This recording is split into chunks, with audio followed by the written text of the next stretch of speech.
Love stories often end with joy, but sometimes they take a darker turn, leaving behind unanswered questions. Among the most chilling true crime tales are those of lovers who were killed mysteriously. Their passion cut short, their deaths wrapped in shadows. One of the most famous cases that still puzzles investigators is the story of the Springfield lovers, a couple whose tragic fate shocked an entire community. In 1922, in the quiet countryside of New Jersey, a married preacher named Edward Hall and a married woman from his congregation, Eleanor Mills, were discovered dead under a crabapple tree. Both had been shot, their bodies lying side by side, as if their final moments were bound by the love they shared.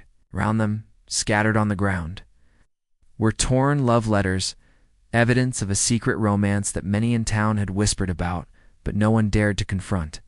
The scene was both intimate and brutal. Eleanor's throat was slashed, and Edward had been shot in the head. Yet their bodies were carefully placed next to each other, as though the killer wanted to make a statement. The letters were positioned in plain sight, fueling the belief that this was not just a murder, but a warning. The investigation quickly revealed the affair between the two victims. Suspicion fell on Edward's wife, Frances Hall, who was known for her wealth and influence. Rumors spread that Frances, along with her brothers, had discovered the lovers' secret meetings and decided to end the scandal permanently. The town was divided.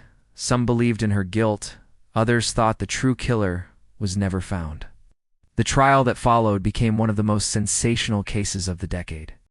Reporters swarmed the courthouse, describing it as a scandal of love, betrayal, and murder.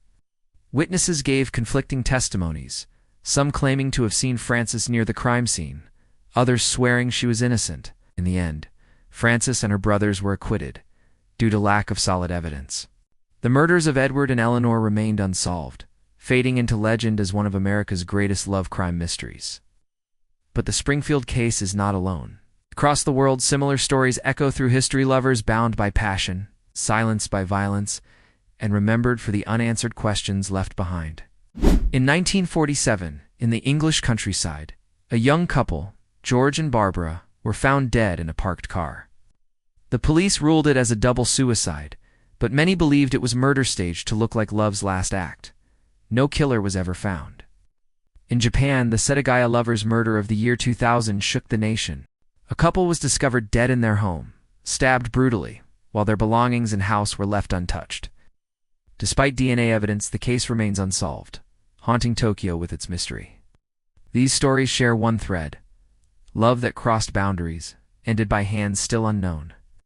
Each case leaves behind fragments of letters, whispers of jealousy, and trails of evidence too thin to solve. The victims become symbols of both romance and tragedy, reminders that love can bring warmth, but also provoke rage, envy, and revenge. Today, true crime researchers and amateur detectives still pore over these cases, trying to untangle the webs of secrecy. Were these murders committed by jealous spouses, by strangers, or by forces much closer to the victims than anyone realized? The questions remain unanswered, and perhaps they always will. The mystery of lovers killed will always attract attention, not just for the crime itself, but for the emotions tied to it. Love is meant to be pure, but in these dark tales, it became the very reason for death.